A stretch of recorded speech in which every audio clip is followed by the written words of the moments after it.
All right, Katie. Month to month. Good morning, ladies and gentlemen. I'd like to call the meeting to order. I'd like to begin by acknowledging that we're in Treaty 1 territory in the traditional homeland of the Métis Nation. My name is Ron Merritt. I'll be your chairperson this morning. Introducing the panel members is Linda McFadden to my left and to her left, Marcel Therian, and representing the City of Winnipeg is Mr. Rob Lucky. Our recording secretary is Katie Sutherland. We'll be hearing application for revision of the assessment roll in accordance with the Municipal Assessment Act. The matter for which revision is requested has been described in each application, and will limit discussions to those matters. The statements that the applicant or the assessor make at this hearing are sworn in testimony, and anybody speaking in these matters must be sworn in. Please be advised that comparisons of assessments of properties are not considered evidence of market value by the board. The board is appointed annually by City Council and is independent of it, along with the City Administration. We make our decisions based on the evidence provided at the hearing and issue a written order that will be mailed to all parties as soon as possible. Please note that the board's decision in respect to application can be appealed to the Manitoba Municipal Board if the matter pertains to assessed value or classification, or the Court of Queen's Bench if the matter pertains to application for exemptions. If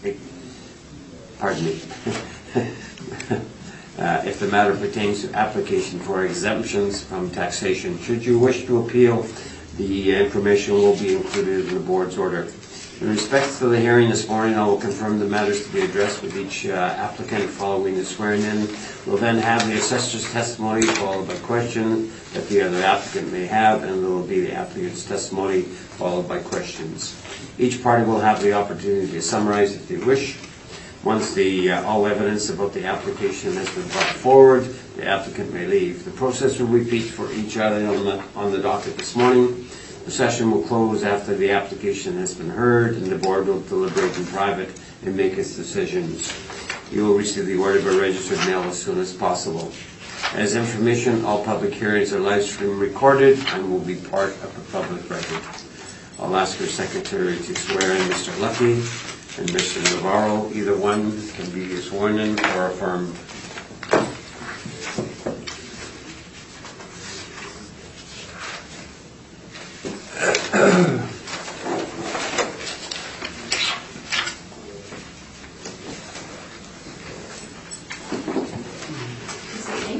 Robert Allen Lucky. Do you swear that the evidence you are to present is the truth, the whole truth, and nothing but the truth? Thank you. Marcelo Navarro. Do you swear that the evidence you're about to present is the truth, the whole truth, and nothing but the truth?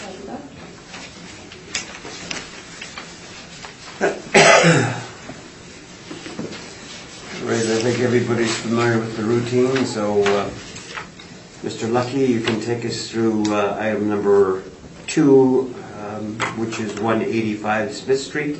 So whenever you're ready. Thank you. Stradbrook, I guess, was withdrawn. Pardon me? Item 1 was Yes, withdrawn. yes. Okay, okay. Thank you. First property is file number 19-3716, roll number 120-932-47200. This property is located at 185 Smith Street. We'll get into pictures and maps later. The property is a high-rise built in 1973, 373 units, and this property is owned or was owned by Manitoba Housing. It just sold. I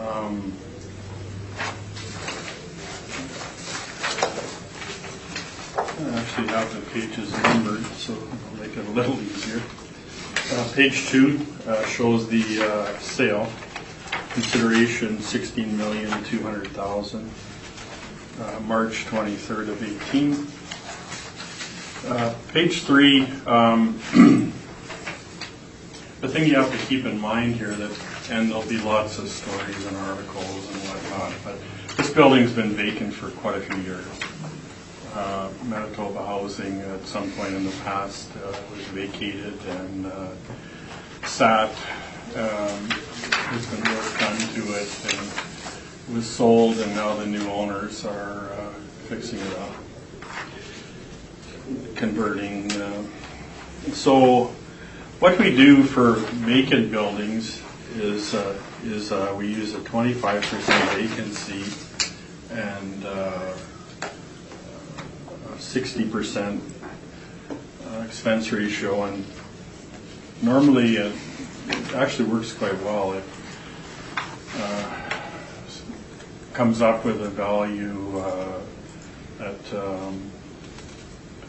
relates to the building in its present state. So that's what we did. We used a model rent, which I have supported by a bunch of, it was a seniors, mainly bachelors. So I have a bunch of rental comparables, and we arrived at as a potential, and then as I said, 25% vacancy, 60% expenses.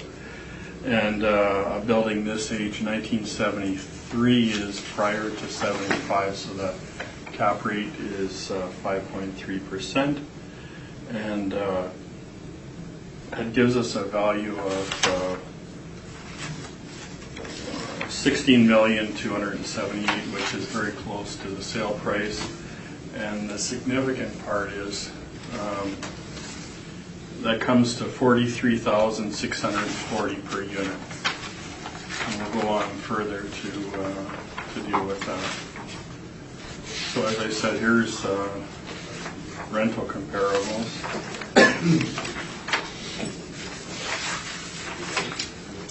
Cap rates, or model cap rates.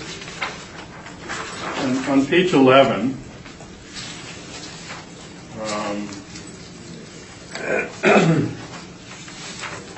prior to the sale, Manitoba Housing did a lot of work to this building. But the one permit is for $1,894,000, and it says to remove asbestos, flooring, drywall. The building was flooded, so it had to be gutted, that type of work. So prior to the sale, housing spent that. And then page 12, again, a permit for $806,000. We have the transfer.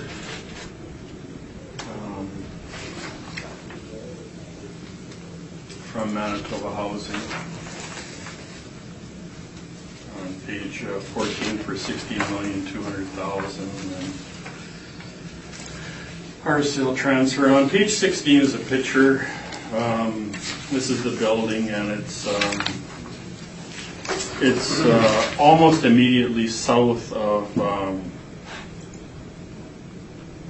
the city police headquarters. And the building, the high-rise across the street, is what most people know as Place Riel. It's been redeveloped. So it's a high-rise building across the street from it. And then on page 17, the overhead map shows the location. So it's kitty corner to, I believe that's the library, and then police headquarters. There's a little one-story building between the police building and Smith Street, which used to be a Legion. I'm not sure what it is now. And on page 18, there's a few different, it's actually several stories about status and sale and whatnot of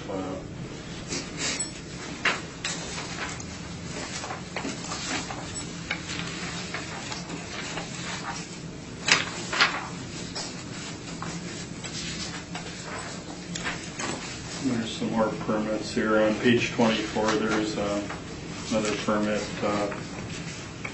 $2.5 million. On page 25, it talks about, I don't know if I circled yours, but housing had spent $4.3 million, part of which about 1.3 was insurance money to get the building into the condition that it was sold.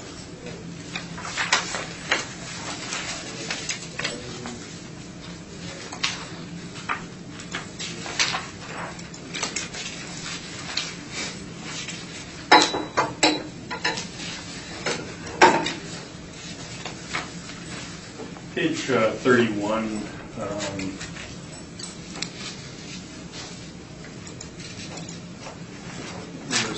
I'm not even sure, this is some sort of email that we got, and it's Edison Properties, which I believe is the new owner, and their plans were to spend roughly around $38 million renovating it.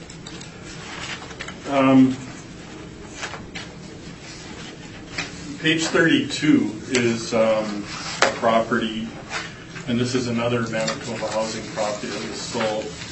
It's 300 Selkirk, which is a high-rise that was called the Polish Center. Yeah, we're on page 32.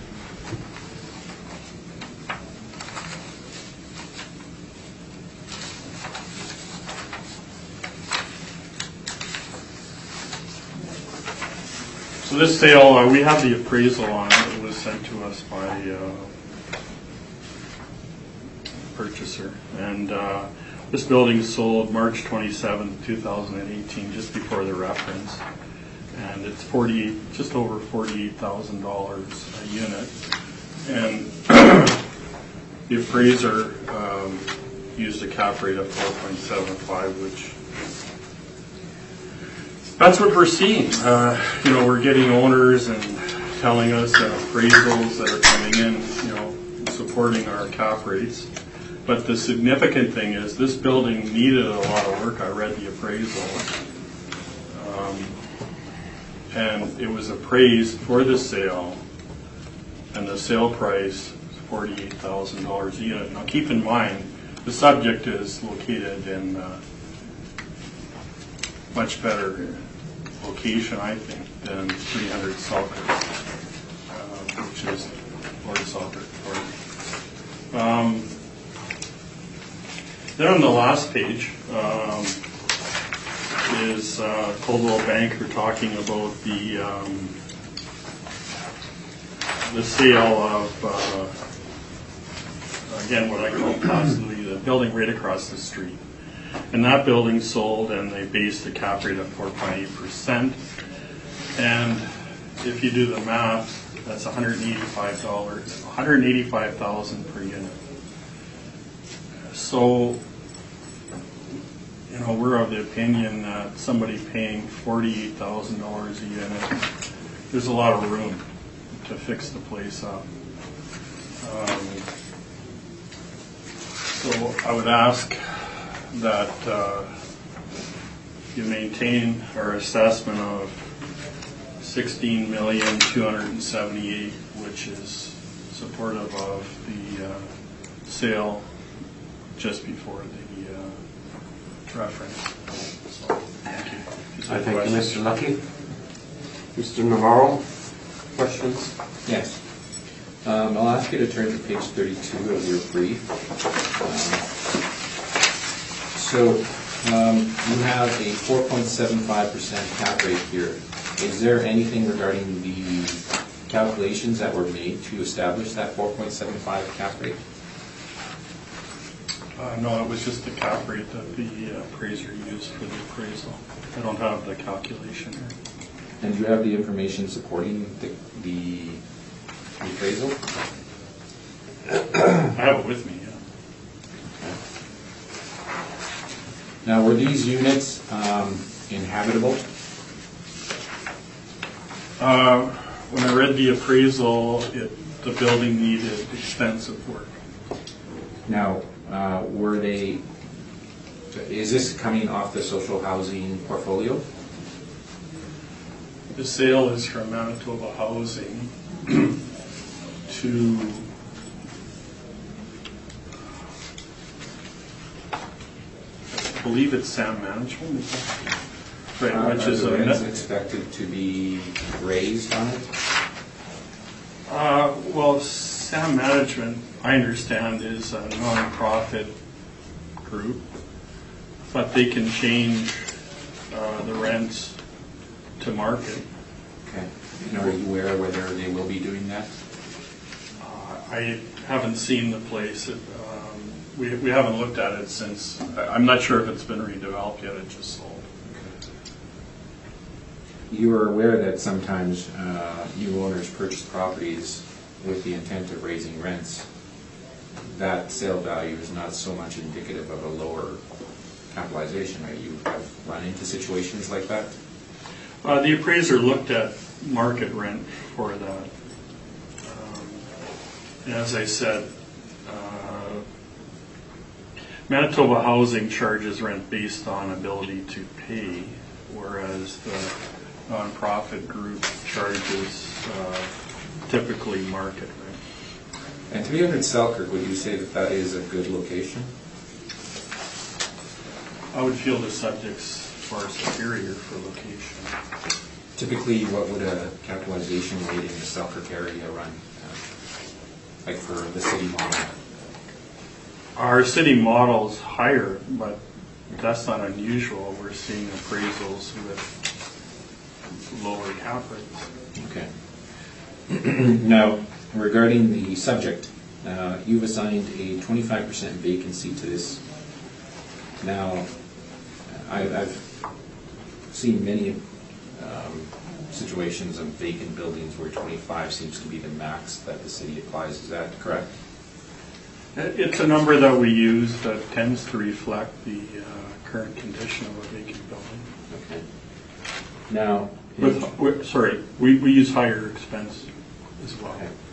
So, how do you distinguish between a vacant building, possibly systemically vacant because of market conditions, versus a building that's not inhabitable and won't be until such time as an occupancy permit is actually given to occupy that building? Sorry, what's the question? Well, how do you distinguish between a building that is systemically vacant because of market conditions versus a building that is inhabitable because it can't be occupied until such time as the city actually gives an occupancy permit for that building?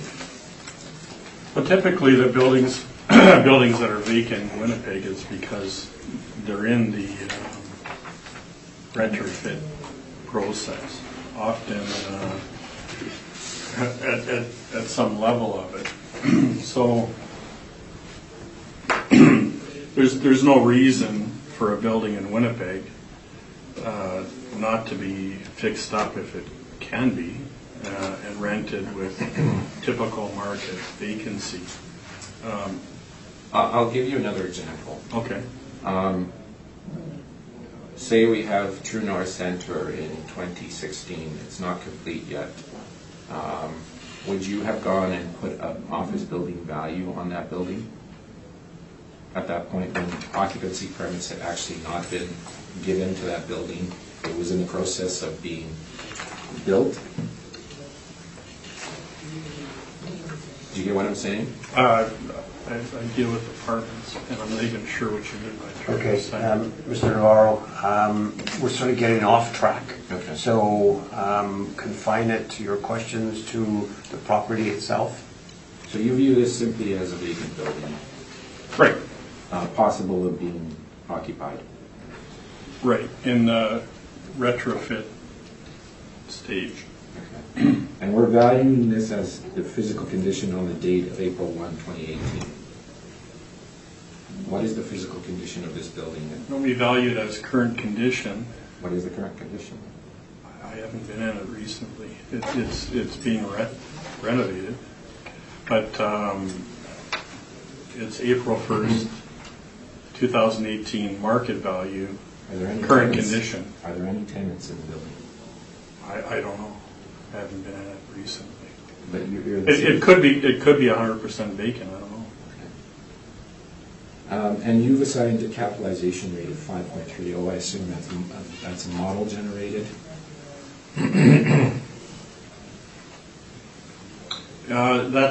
That's our buildings in that area older than 1975. Those are my questions. Thank you. Ms. McFadden. Mr. Lucky, I'm looking at your page 32.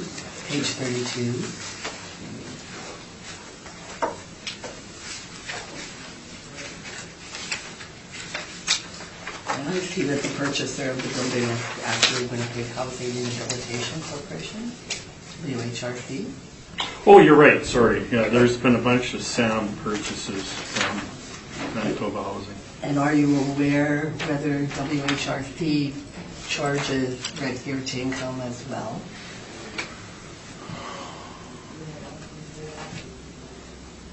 I think they might. Okay, thank you. Mr. Therian. Yeah, I have only one question. Obviously, the sale is quite compelling, but we always get the aspect of the current condition. That has to be taken into account, and I guess it can be up or down, because we get the arguments of when it goes up, so it's the present condition. So could you comment on that? I've got a bit of a concern how to deal with that.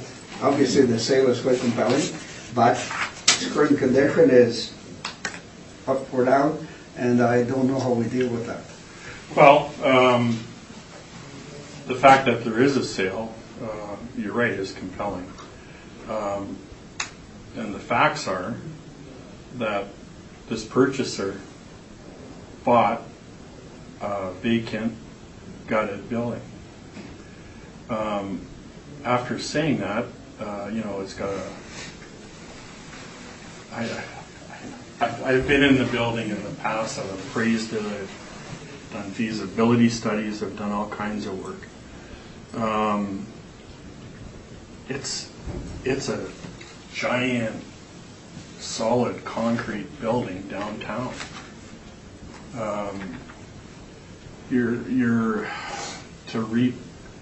Obviously this purchaser looked at it in its current state and felt that it was worth that.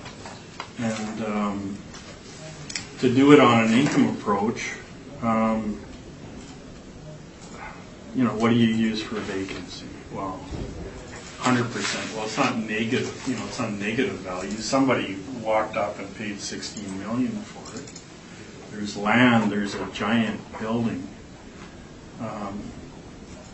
Somebody right across the street paid $185,000 a unit, and they paid $48,000. So obviously they bought it in its current state, and they're looking at spending a ton of money to take it from $48,000 to who knows where. And when 48,000 unit to, we don't know how many units there's going to be or whatever, but we know that somebody stepped up to the plate and bought it. Somebody would have had to appraise it for Manitoba Housing to sell it,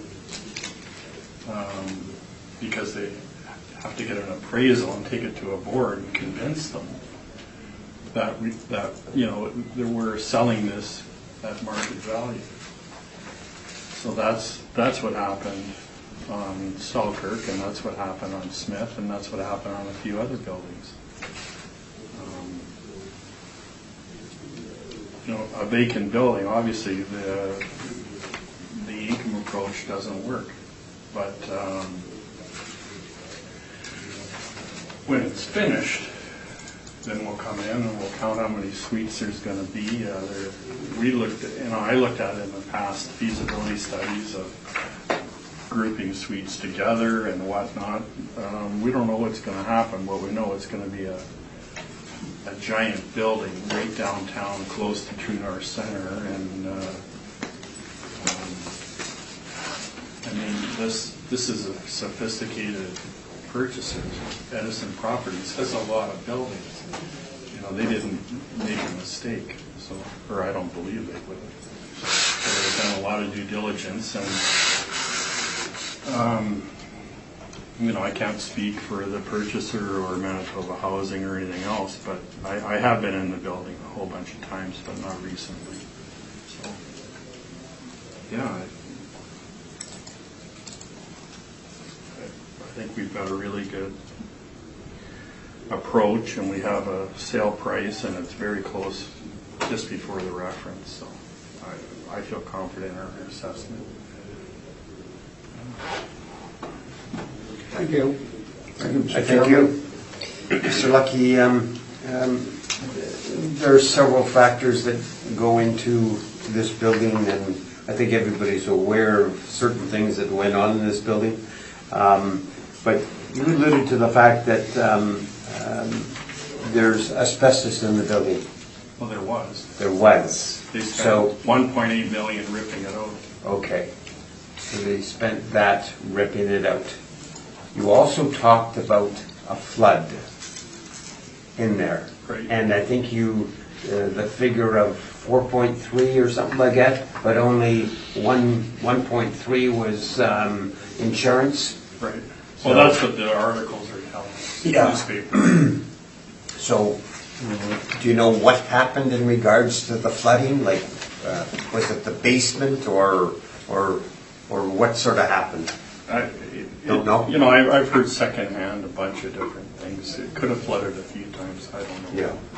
But it's had a lot of problems, and the Yeah. problems have been or will be corrected, and you're going to have a 20-plus story high-rise masonry building downtown.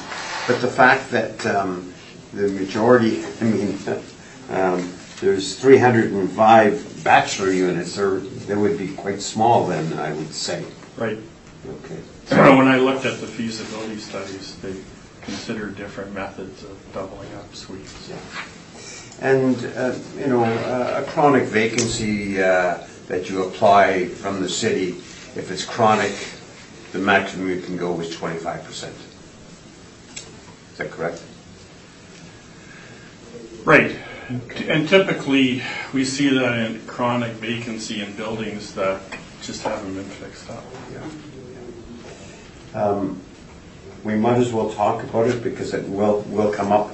The last go-round at the board here, okay, they alluded to a 75% vacancy, and the assessment was substantially reduced down to about 4-point-some odd million, or, or 4.8. Okay. So, It was cut, yes. you're saying, as you said, to those numbers. So did anybody take it to the municipal board? The assessor that handled it Yeah, Mr. Wong? said put it in to be appealed to the municipal board, and it wasn't. It wasn't? No. Okay. But our intentions were to appeal that decision. Yeah, Felt But- strongly against it. yeah, but it wasn't. No. I thank you. Mr. Navarro? Yes. Your presentation, sir. Okay, I'll ask you to turn to page 2 of this report. So the subject property again is located on the east side of Smith Street between St. Mary and York Avenue. It's a high-rise 20-story structure built in 1973 with a land parcel size of 36,252 square feet, zoned M, multiple use. The building is currently vacant and not capable of occupancy. The building experienced, again, water damage in 2015. Shortly afterwards, the interior was gutted. The entire building remains in this condition. The only exception to this is the basement space, which has received upgrades to the utility systems. Subsequently, renovation plans are underway with construction completion and occupancy estimated to be in the fall of 2021. The property was inspected by Altus on July 31st, 2018. Photographs were taken, and those are in the appendix.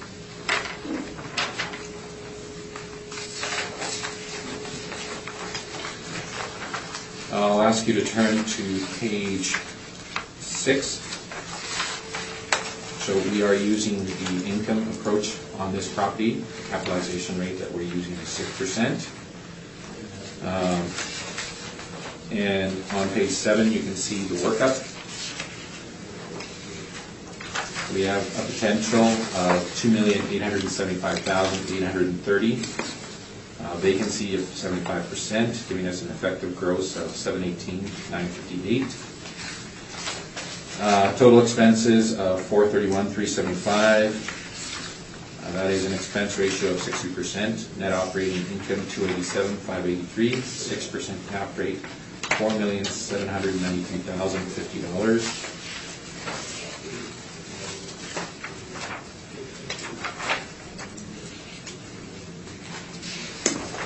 And I'll ask you to turn to the appendix starting on page 9. You can see some of these pictures here on page 10, 11, some of them building mechanicals on 11, 12, 13. 13 is the front lobby.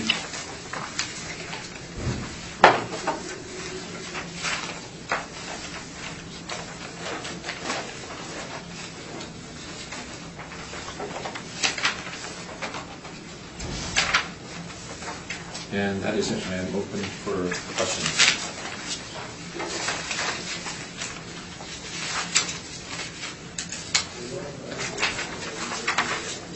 Thank you, Mr. Navarro. Mr. Leffler, questions of the applicant?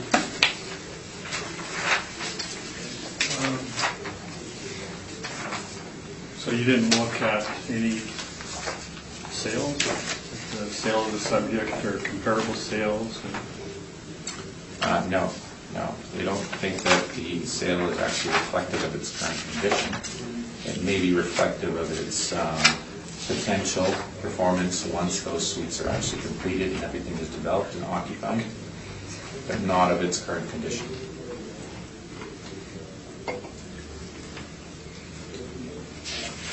Well, isn't there like a principle of highest and best use? Like if a purchaser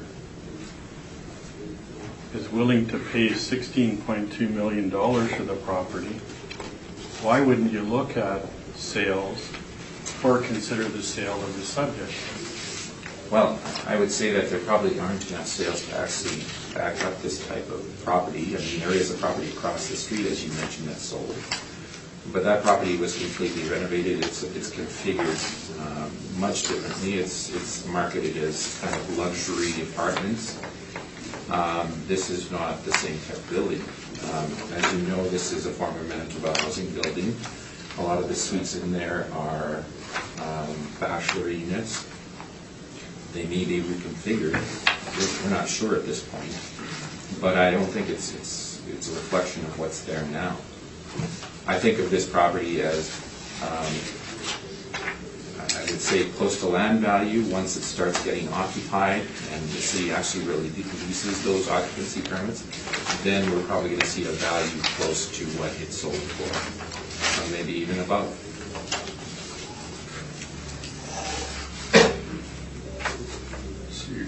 So you're saying once they spend $38 million, it's going to be worth $60 million?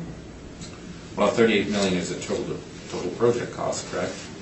No, they said they're going to spend $38 million renovating it. Yeah, I mean, you can spend a lot more than the project is actually worth in the market, because you're talking about the income stream that's being capitalized. You're not talking about what you spent to build it. Unless you feel that the cost is actually representative of the value of the building. So Edison Properties would spend $16 million to buy it, $38 million to renovate it, and when it's done, it's going to be worth $16 million? Why would they do that?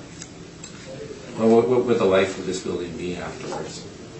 50 years? 65, 70 years? So again, we're looking at mortgage periods, 35, but at least at least a mortgage of 35 to 40 years on it.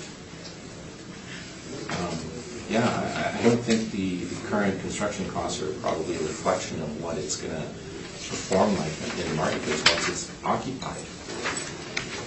Then my other question would be, how did you arrive at 75% vacancy? We would have gone for 100% vacancy because it's completely uninhabitable, but we feel that we had to put something on it. It's what we did last cycle also, 75%. But is there some reason it couldn't be 25 or 50 or? Well, 25% is what we think we use, or the city uses, as its basically limit for properties that are what I would call systemically vacant because of market conditions, but are inhabitable. Again, the distinction here is that this property is not inhabitable. Okay, no further questions. Thank you. So,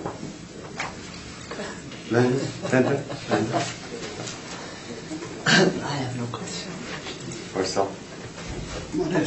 Maurice? Sorry. I didn't correct you, sir. Yes, I know. Introduced me. That's fine. Couple of questions. On your page 11, you're showing the boiler, and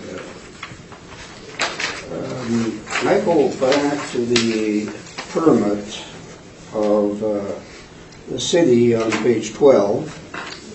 It seems that there was quite an upgrade of the boilers and pumps in the basement.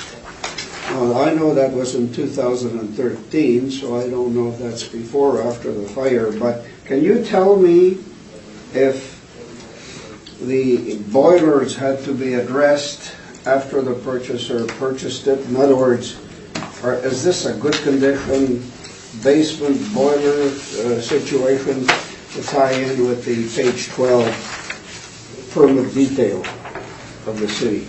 I would say that the boilers are in good condition. I don't think there's anything negative in terms of conditional physical influences on them. They have been replaced.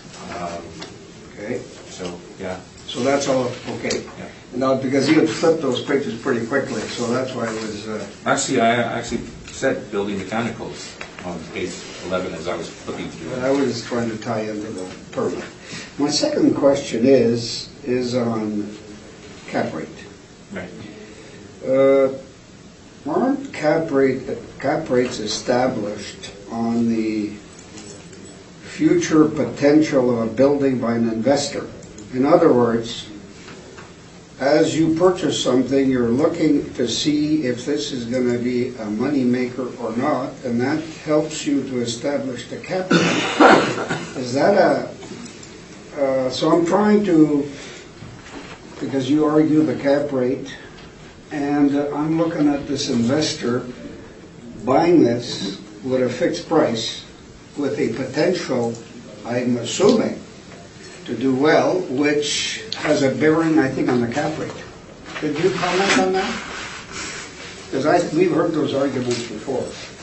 So if an investor plans to renovate a building and possibly increase the rents, the capitalization rate is often calculated, and we've seen situations where the city has presented evidence pointing to a low capitalization rate because of this.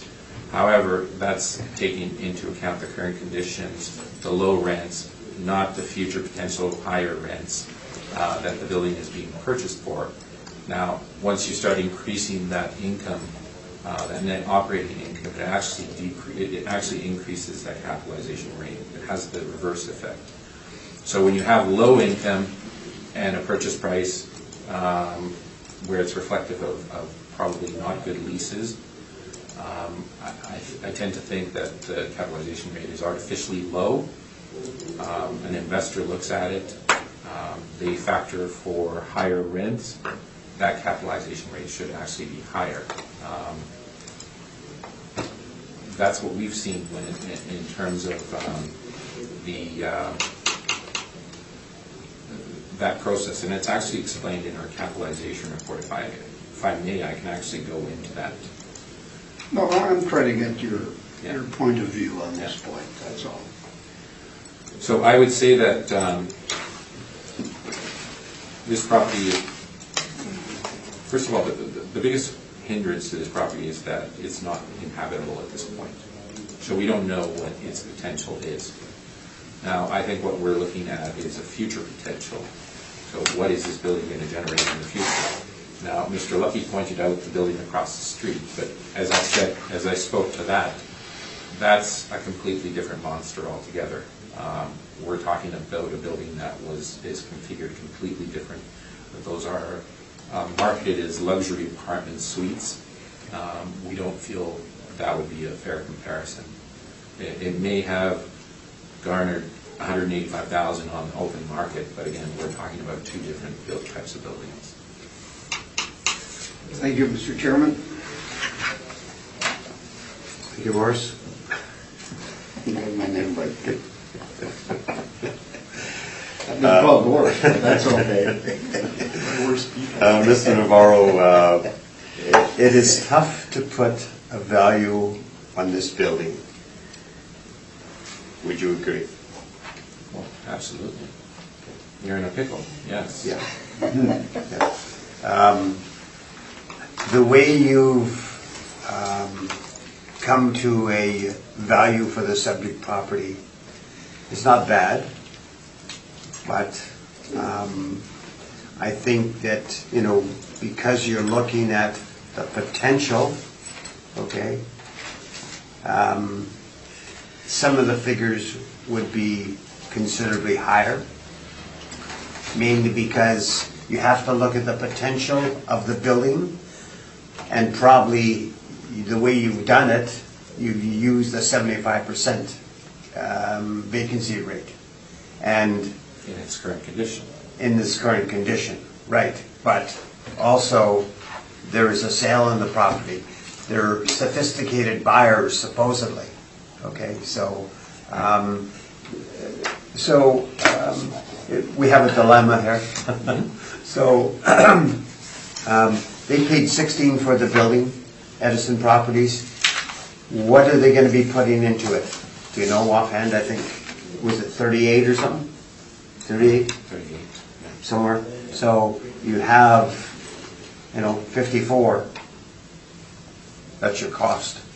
That's right. Yeah. All right, I think we'll be debating about it. Would there be either, Mr. Lucky, would you like a summary? Or are you okay? No, I think it's Okay. Mr. Navarro? Okay. Okay. We're going to take a 5-minute break because our secretary maybe has to move her car. Okay. So we'll take 5, okay? Okay. that's We good still timing for went- me. we went-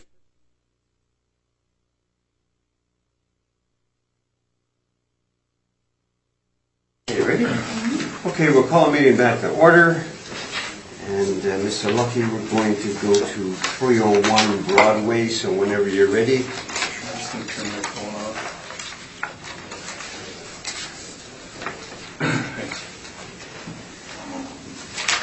301 Broadway is file number 19-2273, roll number 120-932-66000. 301 Broadway is a 1938 three-story building with 31 suites.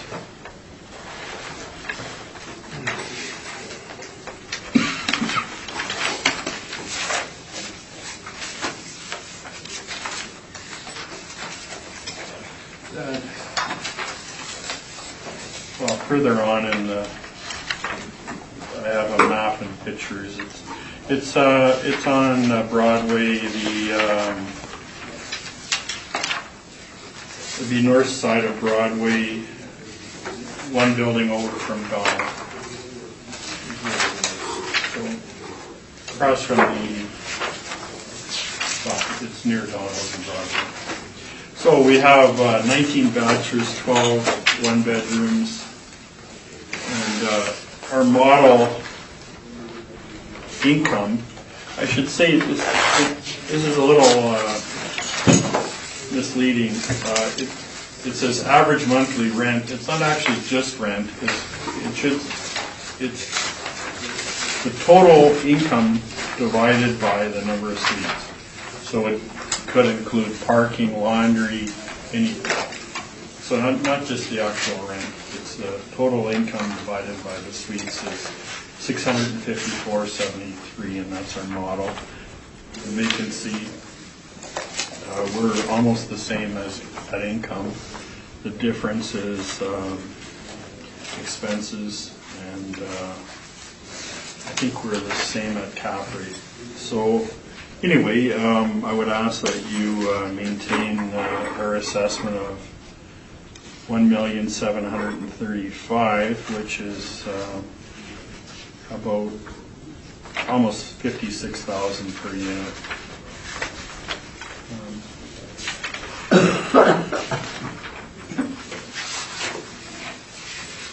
So yeah, further on, like I said, we have pictures and talk about the maps.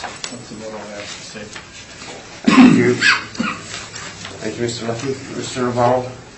I don't think that there's too many questions. Obviously, the rent is model generated correct. And the difference is the vacancy, I believe, and the expenses. So. Right. Yeah. It looks like it's all model. Yeah. So no questions. I thank you. Mr. McFadden? I have no question. Mr. Therian? Yes, I'm looking at the mailer on your last two unnumbered pages. There's a little trout there, Mr. Lucky. I'm used to it. Have you taken a look at this to see how it compares to the model? I did quickly, and we differ. I think, as I said, Well, the EGI is the same, okay? Basically, 236 to 237. right. Okay, but on the expense side, it's a little different. No, I'll tell you what I looked at. I looked at the net income of 104.6, and you're at 114.5. So that's why I was asking, have you looked at the mailer to see if something wasn't correct in their submission?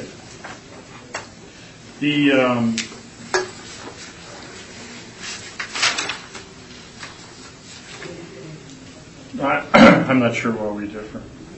You don't know. You don't know, is that the answer? Right. Okay, thank you, Mr. Chairman. Oh, have you inspected this thing, this place? I've never been in this. And, well, it's a 1938 building. Do you know what condition it's in? Okay, thank you. I thank you. And Mr. Navarro, you're up. Okay. Again, this is on Tweedsmuir. You can see the overhead picture on page 2. So get the location right on the corner of, or a little bit east of the corner of Donald and Broadway. 31 units, 19 bachelor suites, and 12 one-bedroom units. The site parcel, or the parcel is 9,923 square feet, and it's zoned multiple use. And I'll just ask you to turn to the appendix where I have the workup. So again, the major difference here is just the expenses. We've agreed on the capitalization rate. What we've done is we look at 3 years of income and expenses, and we've stabilized that. That would account for the difference, whereas the city's is model-driven. So we get total expenses of $143,725, and that is stabilized. That is 60.6%, and giving us a net operating income of $93,500. We've applied the same capitalization rate as the city. We get a value of $1,416,664, or $1,417,000 rounded. I'm open for questions. I thank you. Mr. Lucky, questions of the applicant? For your repair maintenance, do you have any breakdowns of capital? Well, we break down everything for you, as you can see in the expenses. We tend to look at 3 years. We stabilize them. Repair and maintenance is $14.10 per suite. That is an average. Right, I guess the question was, do you know if any of these line items, 27, included capital? No, I'm not aware, so I can't answer it. Yeah. So your average at 1,410 is higher than the actual for 17, and it's about more than twice your average for your cap rate properties? Correct. Okay. No further questions. Thank you. Ms. McFadden? I noticed that you also are using a vacancy rate of 14.5% missing zero, is that correct? That's correct. Significantly higher than what the city's model is doing. That's based on actuals, is it? That is based on actuals. And can you comment on why you think the vacancy rate is fairly high? This is a fairly good location. I would look at the building itself and look at that suite mix, and probably that is one of your reasons. It's high on the back. That's what suite, correct. Understood. Okay, thank you. Thank you. Therian? Yeah, obviously on the actuals, you used the mailer, and it looks you're using exactly that amount, 104,629, then you averaged it. So that's where it reduced it to 93,500, because the income is basically the same, although I call the vacancy has quite an effect on the income here. I think the model is predicting that also, though, in a way, because, I mean, we're coming up to the same EGI. Yeah, well, yeah, except they're using 3, so obviously there's a different combination of how they arrive at it, but you've got the same. Yeah. The same income. Now, I'm just looking at that line 27, because that's where, I'm just going to do some quick calculations here, but Yeah, I'm thinking because that they probably took more than 3 years as an average on this one. yeah, not only that, your average is 40,1906, you used 43,733, so get the impression you used the highest you could on that one, which would affect the NOI. I would say that it would affect the NOI by about $3,000, so yes. I would So agree. what's that, so would the 40,906 be for? 40,906 is the average of 2015 to 2017. Okay. Okay, so I'm just trying to factor in here the other two, which are 36,462 and 59,486. So that would be 5 years there. Yeah. So I'm just trying to quickly do an average of these. 36.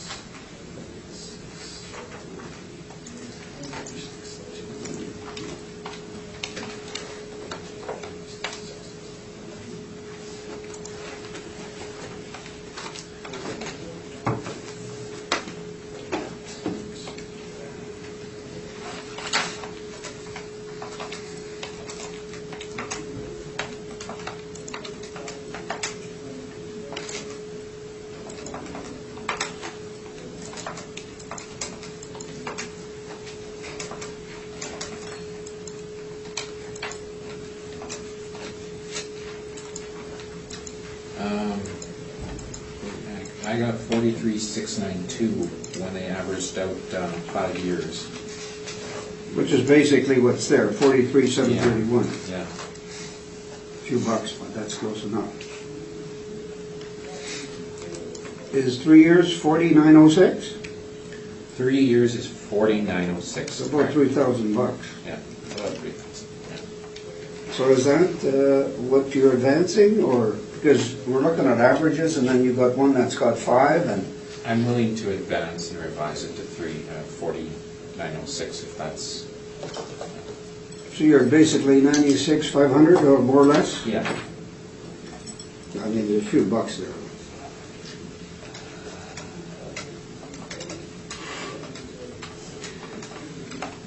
Do we know what the, I'm sorry, Mr. Chairman, to That's ask okay. any questions? No. But there's also, it's fairly consistent, 40, 45, except there's a drop there, and then in the previous years, do we know what, you're using $1,410, is that the, It seems a little bit high. yeah? Now that is based on 43,733 though. Yeah. Actually, just let me, I mean. Well, you know, I'm just trying to get a handle on it, No, that's all. I understand. Yeah, if we based it on the average of 4906, it would be 1,320. Okay. It's an old building, 1938, so. It's an old building. It probably has heat registers. Yeah. I would say that it's probably the age itself that's contributing to that. That's all, Mr. Chairman, thank you. I thank you. Mr. Navarro, the fact that there's only one parking stall to the whole building, would that contribute to the vacancy rate?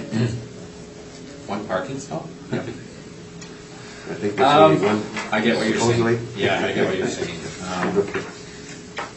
I don't know about that because I mean it's on Broadway. You're close to all the major bus routes. I don't know if that's really a factor. I think it's probably more the bachelor suite issue. Okay. I thank you. Mr. Lucky, questions? Or summation? Thank you. If you want. No, just the redirect, it looks like you could park along the whole back of the building. Okay. Not sure why we have one as Summation if you want. no. Mr. Navarro? Just to answer the question there, I actually don't think that there are any parking spaces in the back. It backs onto the back lane directly. Like, if you look at the overhead on page 2, I think the building footprint. Well, we never asked this, if anybody inspected the property, so, you know, we're just surmising. Yeah. Right. Summation, Mr. Navarro? No. Okay, we'll go on to 172 Edmonton Street. Mr. Lucky?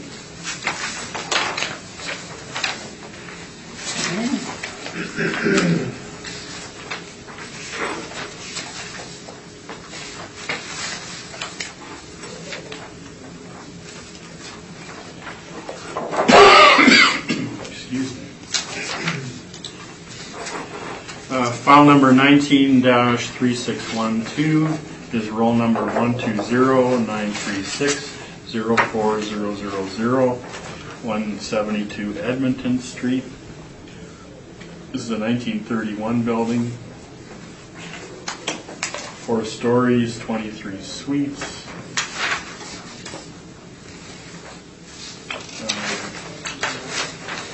Here's a picture of the building. It's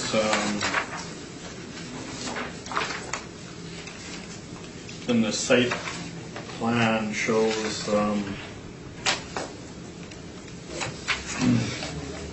it's right across the street from the convention center. There's a large parking lot immediately north of the property. There's a parking lot on the south side of the property. Obviously, it looks like there's going to be some sort of redevelopment of the site in the future. But think that building is the old Revenue Canada one. I'm not sure what it is now, but it's south on the corner. But anyway, it's a strong commercial location, and we're 1 block from Portage Avenue and right across the street from the convention. True North Center is going to be attaching to that. Anyway,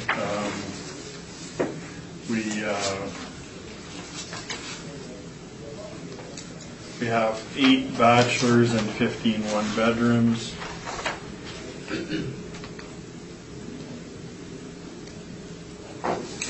And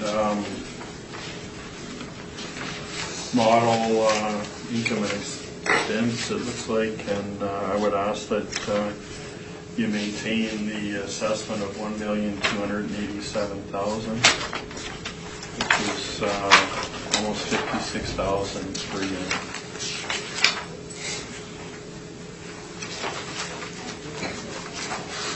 I don't think there's anything else here.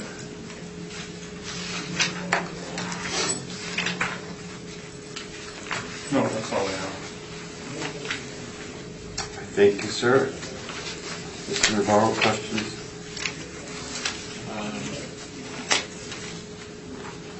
I don't have any questions. Linda, do you have any questions? There's been no inspection, Mr. Lucky? No.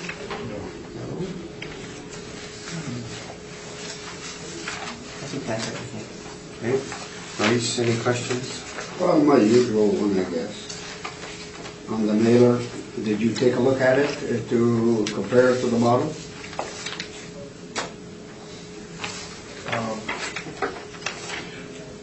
I think I looked at it and felt that we were reasonably close. They're a little lower than our assessment, but again, it could be an issue of repair and maintenance is fairly high. Normally, when rents are this low, repair and maintenance is really low as well. So I think our assessment is fine. I see the vacancy on their mailer is 5%, and that's what you used in this case. The model does give that for 1931 building? 5%? There's a good chance that somebody looked at this. Okay. Because Yeah, because I think we had 3 last time, so that's why I wondered. it's exactly 52% expenses as well, so Okay. normally the model is a little... Somebody might have looked at it, eh? Might have There's a been good modified? chance. Could have been. Okay.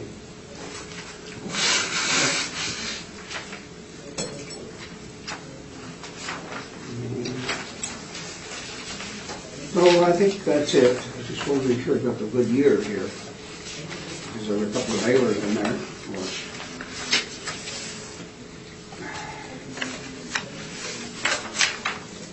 Okay, that's all, Mr. Chairman, thank you. Thank you. Mr. Navarro, your presentation? Okay. I'll start on page 2, and you can see an overhead shot of this building. It is across the street from the convention center, and there is a parking lot next to it, although that is a separate road. Again, the parcel here is 6,000 square feet, zoned M, multiple use, and there are 23 suites, 8 bachelors, and 15 one-bedrooms. If you turn to the appendix on page 7, you can see the workup. And we go with the actuals. So we've used 3 years here. And in terms of the effective gross rent, we have 168,807, and that is including a 5% vacancy. Our effective gross income is 172,478, and that includes some miscellaneous income. In terms of expenses, we have total expenses averaged out to 101,260. That's how we've stabilized it.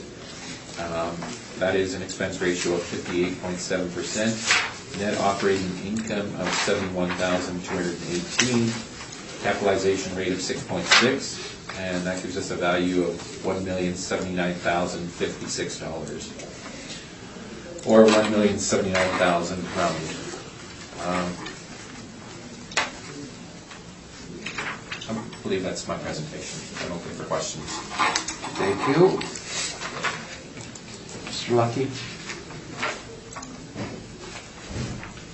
Again, did the owner supply to you a breakdown of the repair and maintenance that you could determine if some of this is capital or not? Just checking to see if they provided in their last report.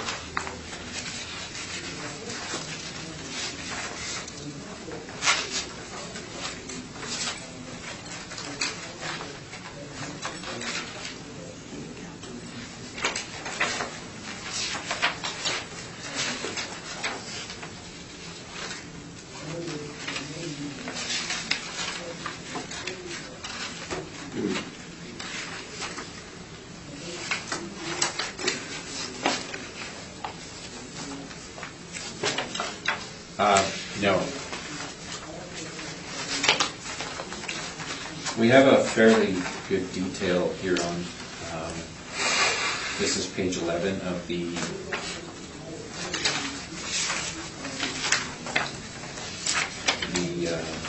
owner's report that was submitted to the city. It's identified at the top as page 11. So there is a breakdown there of all of the expenses. So we have pest control, we have some building windows, doors and locks, repair and maintenance, unit and unit, painting, repairs, cleaning, carpets, flooring. I would consider these just routine. Okay.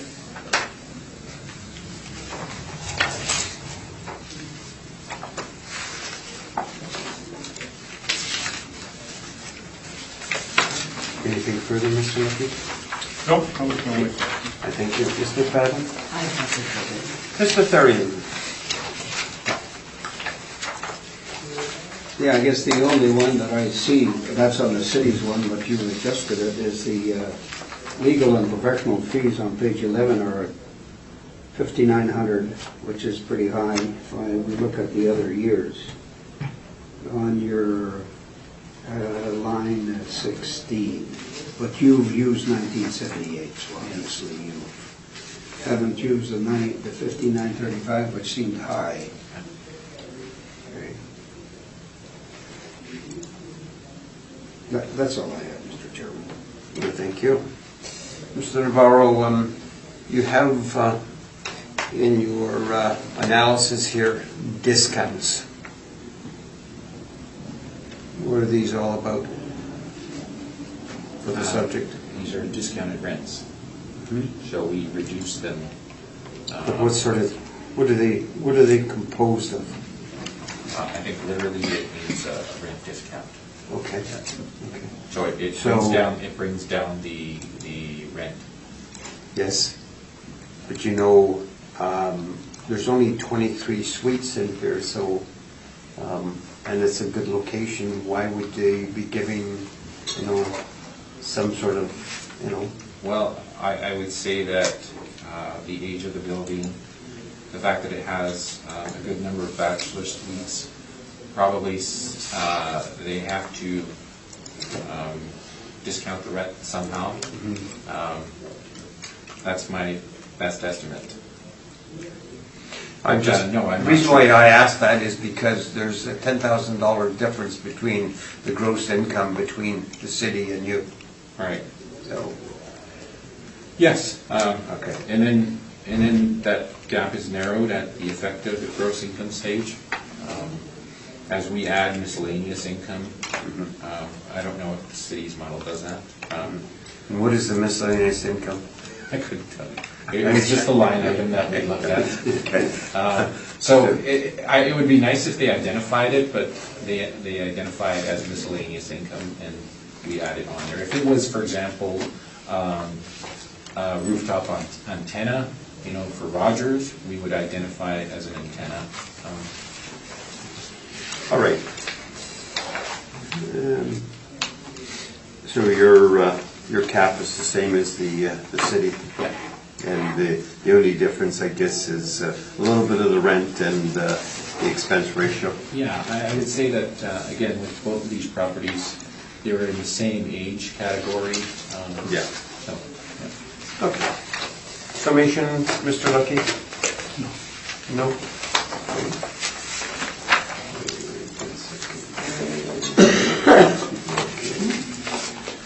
We'll go further down the street to 60 Edmonton Street. Mr. Lucky?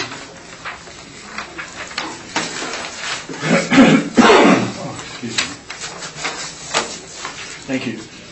File number 19-2385, roll number 12092668100, 60 Edmonton Street.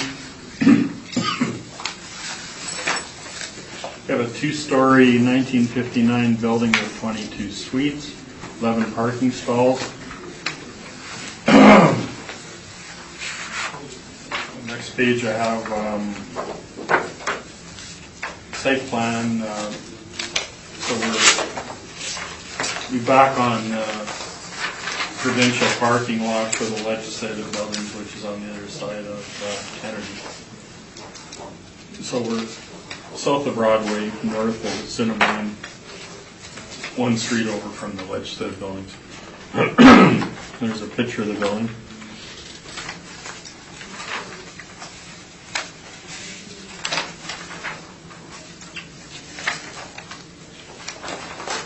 We're, 10 one-bedrooms, 12 two-bedrooms. To get to the chase here, where our NOIs are very close. We're 1,000, just over 1,000 apart. So, looking at a cap rate issue, our cap rate of 5.3 is for buildings built between 1945 and 1975. So I would ask that you maintain the assessment of $1,904,000, which is 86.5 per unit. Thank you. Thank you. Mr. Navarro, questions of the assessor? Yes, you just stated that the way that you categorize these buildings is from 1945 to 1970. 75, they 75. revert to Okay. 5%. Okay, so in your opinion, would there have been any changes in construction during that era? 1940s, 50s to the 1970s?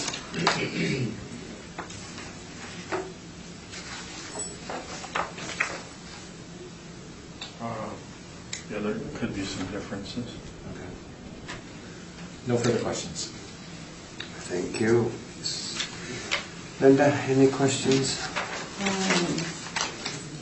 So this is completely model driven and there's been no inspection? I believe so. Okay, thank you, that's everything. Mr. Therian? Did Mr. Navarro present his evidence? Not yet. Oh, okay. Well, that's fine. That's all I have for now. Which is nothing.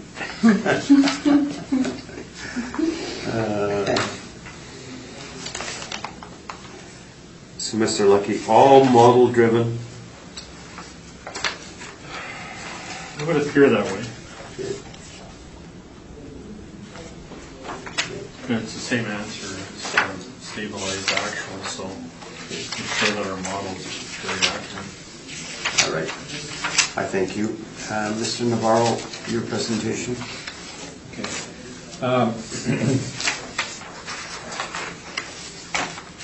And this is a 22 units, including 11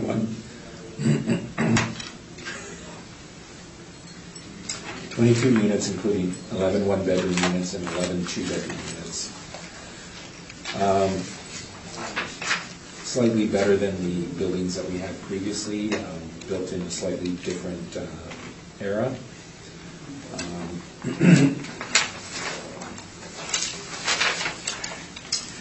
I asked you to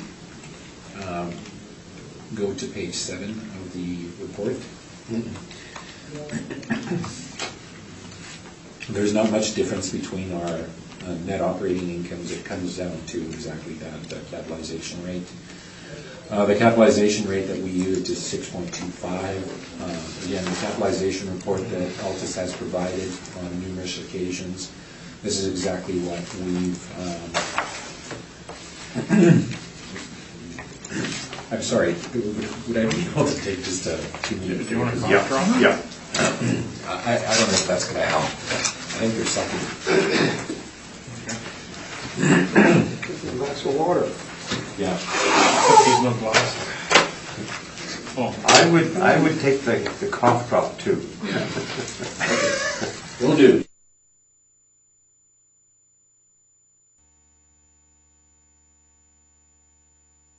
Okay. Okay, we'll call the meeting back to order. And I think, Mr. Navarro, your presentation? Yeah.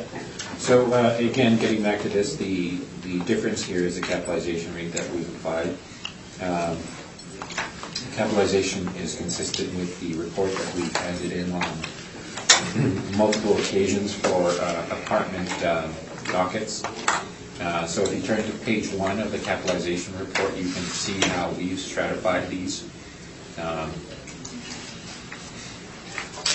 So for 1946 to 1959 era buildings, we've given the capitalization rate of 6.25. That is exactly what we've gone with. I can go through the capitalization report, but I think you've all heard it. I think we've Yeah. seen them all. Yeah. Thank you. So I'm looking for questions. Okay. Mr. Lucky, questions?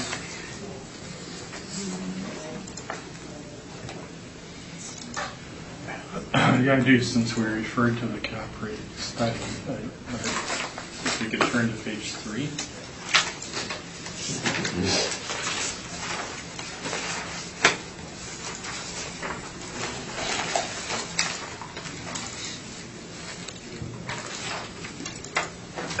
Page 3, your breakdown of all your cap rate properties. The only one that's 1959 and older is 210 St. Mary's. Correct. So if we look at page 6 of your cap rate study, you're stabilizing 210 St. Mary's. Your repair and maintenance, the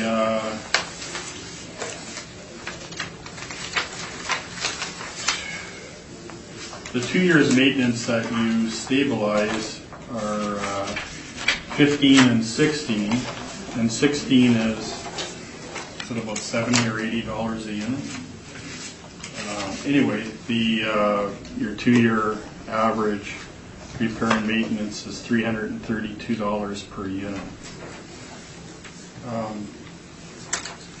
Now the subject you're stabilizing at $1,305 a unit, is that correct? Right. So if you were to stabilize the R&M for 210 St. Mary's consistent with this property, would the cap rate be higher or lower? Just to be clear, I'm not the one who actually stabilized this. Sure. But I would have to take a look at the actuals that were looked at that point and see why they were stabilized differently. Just looking at it at face value, it doesn't appear to have been stabilized properly. However, knowing Mr. DuPont, I know that there's a reason why this was done. But I can't speak to it. Again, I didn't produce this. I guess the yes and no, the question I would need a yes or no answer is, if the R&M was higher than $332 per unit, would the cap rate be higher or lower? You're correct, the capitalization rate would be lower. Lower, Yeah. right. But as for this particular situation, I don't know. Okay. No further questions. I thank you. Ms. McFadden. I have no question. Mr. Therian. Yeah, what's the condition of this building, would you know? I've only driven past it, so I can't give you I haven't inspected it. I guess the reason I'm asking this, because I always glance at your cap rate study, and you know, this, the cutoff is 1959 to 1960, where you drop it to 6% at 1960. So I was trying to find out what the condition was. That's the reason of my question. Because we're so close on dates. Yeah. Well, I think we have to cut it off at some point. And again, there's a particular issue in the cutoff as it comes later, because the city cuts off their, in the 1970s, I believe it cuts it off slightly different, I think in the middle of the decade. Whereas we say that there's really no difference in the construction in the 1970s, so it should all be one block going from again. To me, I was looking at 59 and 60 as the Yeah, cutoff. yeah. It's not in that period of 70s. There's probably very little Roads. difference in terms of 1959 and 1960, although I'll be blunt. I mean, there's. Yeah, okay. Well, We have to stratify I'm it trying to look by. at your evidence, that's all. Yeah. Thank you, Mr. Chairman. All right, thank you. So really, your NOIs are pretty close, it's just a matter of cap rate for this one? Yeah. Okay. Summary, if you wish? No. Okay. Mr. Navarro? No? You okay? Yeah, Okay. good. We'll go to 70 Gary Street. Mr. Lucky, whenever you're ready. 70 Gary is file number 19-1832, roll number 120-924-79500. This is 20-story high-rise with an attached parkade built in 1974. There's 198 suites, and we have the parkade as having 140 stalls, 5 outdoor stalls. Oh, man, I wish I would have numbered these stages. I think I tried and it didn't work, but anyway, there's a picture of the best I could get was just part of the high-rise subject building and then the parkade next to it. And on the next page, the site plan, you can just see a little dot on the building. It's this is on the west side of Gary, close to Assiniboine.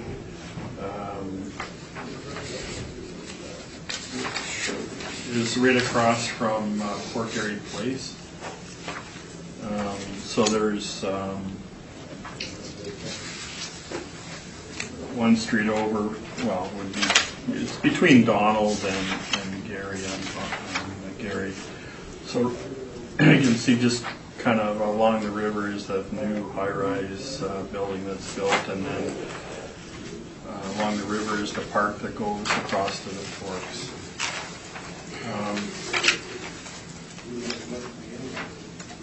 We have sale on the property, and we show that the sale June 16th, 2016 was for $27,000 million. That's just a sworn value, is it not? It's a consideration with a sworn value. So we have page, I'm not sure why I wiped out all the page numbers. Anyway.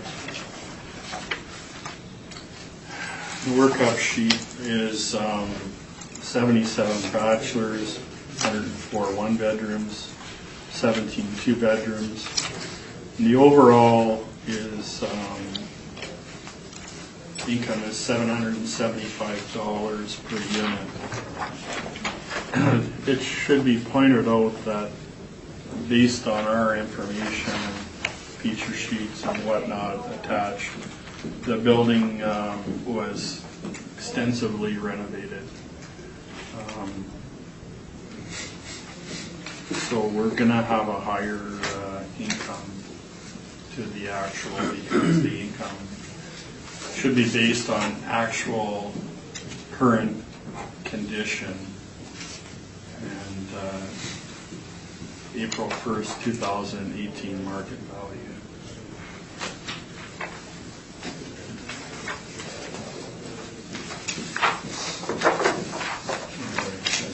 Page through this, I've got all kinds of things attached.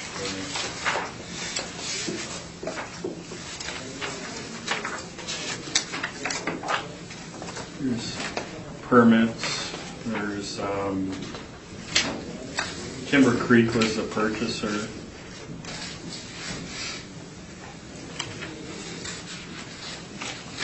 We purchased, the previous owner owned 70 Gary as well as 86 Keewatin. And 86 Keewatin was a small portion of the purchase. I have the transfer of that was less than $3 million.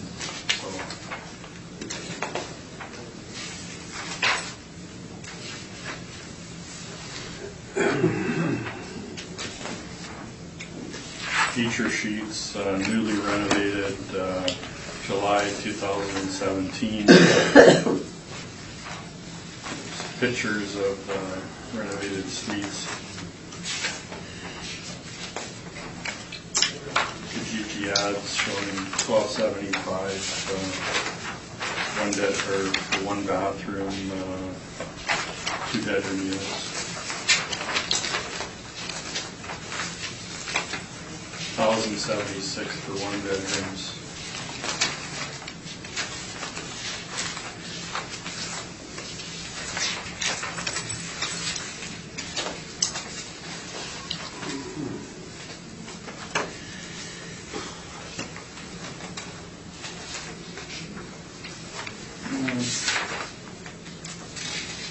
Anyway, that's about all I have to say on this. I thank you. Mrs. Navarro, questions? Yes.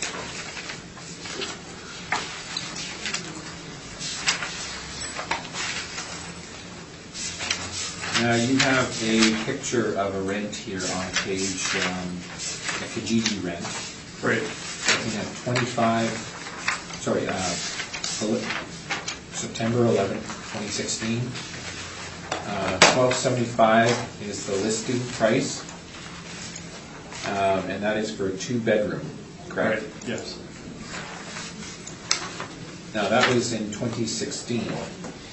Would that not have been captured in 2017?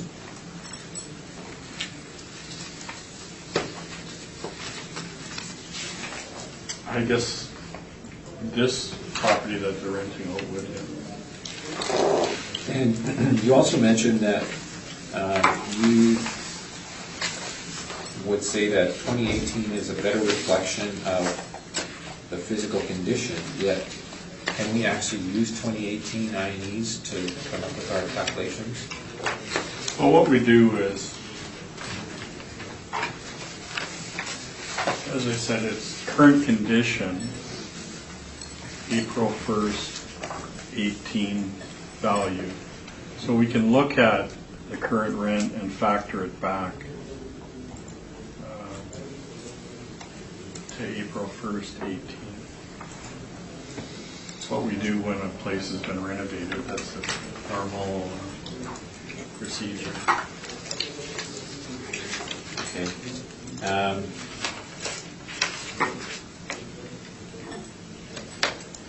With the renovations that took place in 18, at the back I have a rent roll from April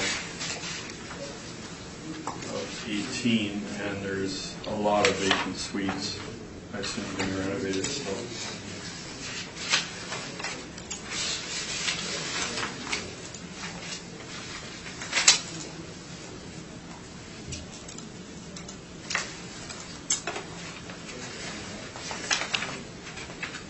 And is this vacancy being captured in the model?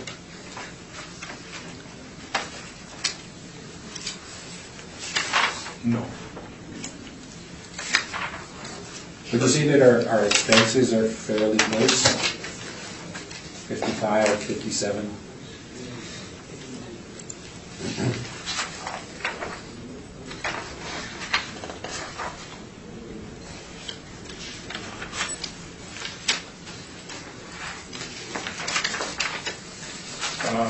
I guess if I'm looking at your spreadsheet, our expenses are higher than yours by 50,000.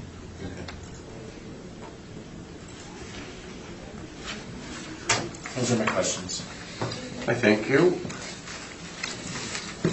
Ms. McFadden. I have no additional questions. Okay, Mr. Therian. See, the permit, and I, is related to the parkade. I see here. Permit detail, 27th of September 2018. I'm sorry, I can't give you the page. Right. Because it says... the $255,000 yeah, is work to the parkade. parkade. And the parkade is on the same It's a rent roll? It's on the same rent roll? Yes. I think from memory before they used to rent out stalls to Park Area Place. Yeah, and your rent roll at the end, sort of, would that be for the total number of suites?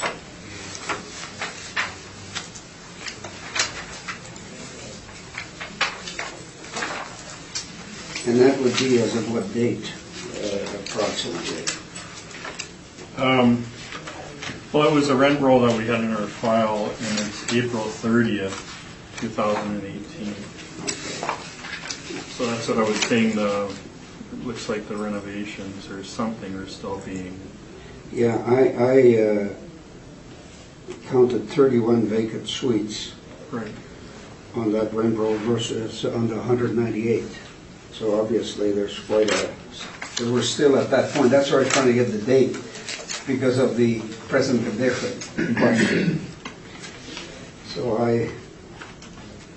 So we can rely on that then, in today's situation, end of 2019? Well, there's going to always be some absorption when buildings are renovated. I'm assuming you haven't inspected this place either. No. I'm almost certain that we will. There could be a supplemental. Oh, okay.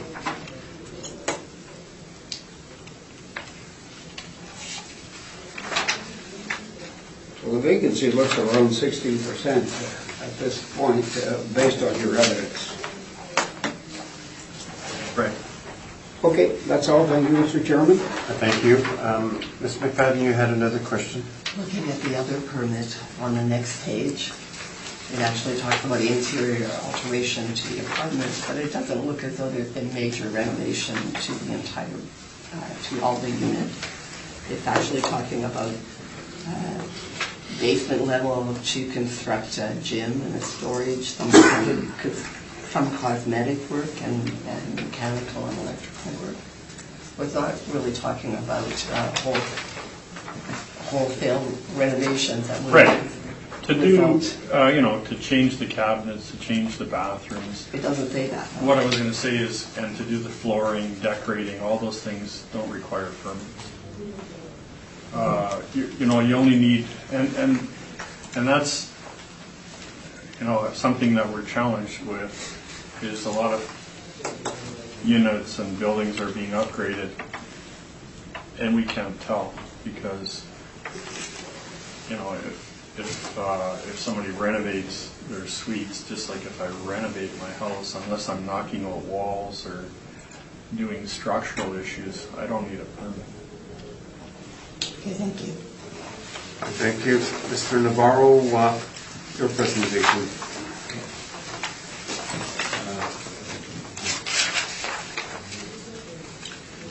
If you turn to page 2, there's a slight overhead shot. You can't really tell where it is, but it is south of Broadway and north of Assiniboine on the west side of Gary.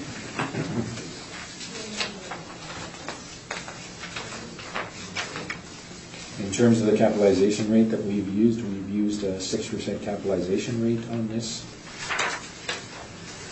And I'll start out with the effective gross this time. The effective gross is $1,646,413. That takes into account miscellaneous income, parking income, and laundry income. In terms of expenses, we have expenses of $943,887. That is an expense ratio of 57.3%, giving us a net operating income of $702,526, capitalized at 6%. It gives us a value of $11,708,768, or $11,709,000.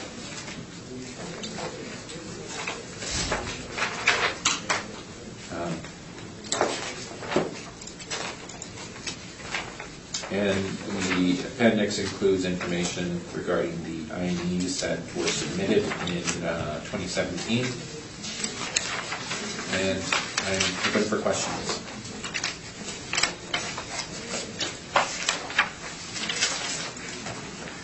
Thank you. Mr. Lucky?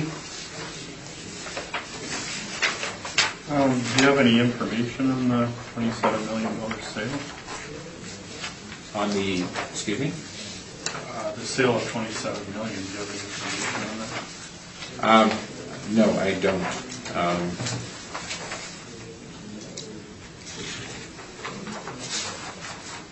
I'm not actually sure what was included in the sale.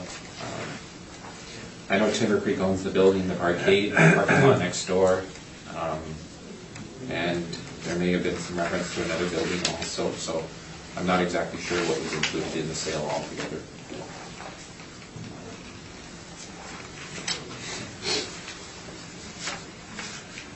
Have you been in the building? Not recently.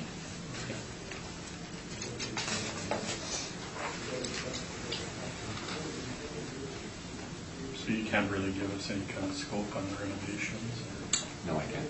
Okay, no further questions. I thank you. Mr. Fadden? I noticed in your workup, Mr. Navarro, that your repair and maintenance, that you've used the highest value of the last rep as opposed to the average. Can you speak to that, please?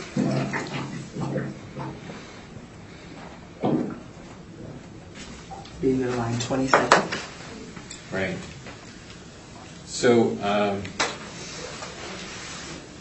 if you look at 2016, prior to that, you can see at the top it says not a full year. Correct. Okay. So that means that they only had partial information, I guess, when the exchange of information occurred. So, yes. So basically you're using 2017 expenses Yeah. all the way through. I see it's the same case Yeah. all the way down. Yeah. All right. Do you have information about the level of renovation that has been done here? I do not. Sorry. Thank you. I thank you. Mr. Therian?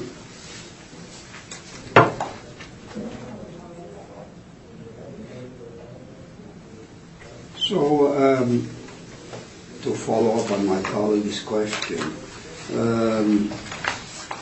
I guess the management fee is the big one here, that the actual was 68 and you're using 82, which is probably 5%. I don't know, I haven't worked it out. Typically, Yeah, that's typically what it is. typically we go with 5% in terms of the management fee. That seems to be an industry standard. I guess the big issue here is the vacancy. I was looking at your, not a full year, but you had 27, then in 17, 14.9. So that average is sort of skewed. So you've used the 14.9, which was the actual of 2017. Right. Yeah. Okay, want to make sure I understood. You did, thank you. I thank you. Mr. Navarro, I'm just looking at your page 7, and I'm looking at potential rent. So what happened in 16 to 17? Where they from, you say it's not a full year for 16, but... So ownership changes. Okay. And the new owners start to change the building over. So that means that they start to change suites, update them. There is a high vacancy at that point, and I'm assuming that they're taking advantage of that vacancy and actually renovating those units. So yeah, going forward, I would expect that this building would probably perform better moving into the future. However, we don't have the details as to exactly what has happened at this point. And your vacancy rate is 14.9, and the city's at 3. Right. So, So if we... your analysis pointed to the 14.9? Yes, and as we looked into the 18 figures, I didn't bring those with me because I wouldn't have included them in my report. But the assessor included those in there, and the vacancy with those is about 15%. So, Okay. Summation, either party? Mr. Lucky? No. Mr. Navarro? no. Okay. We'll take a break, Mr. Chairman. Certainly. Let's take a 2-minute break. No. Let's take 5. At least 5. At least 5. Okay. For stretching. Okay. Slave driver.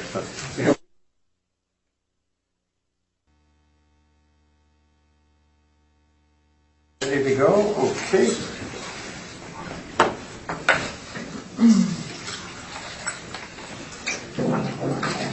We'll call the hearing back to order.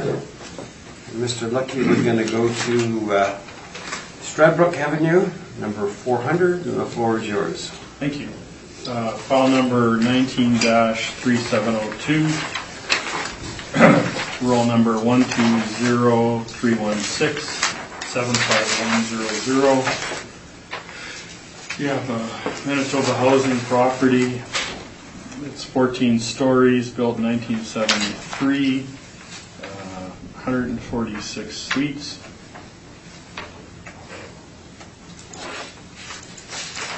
On page 3, we have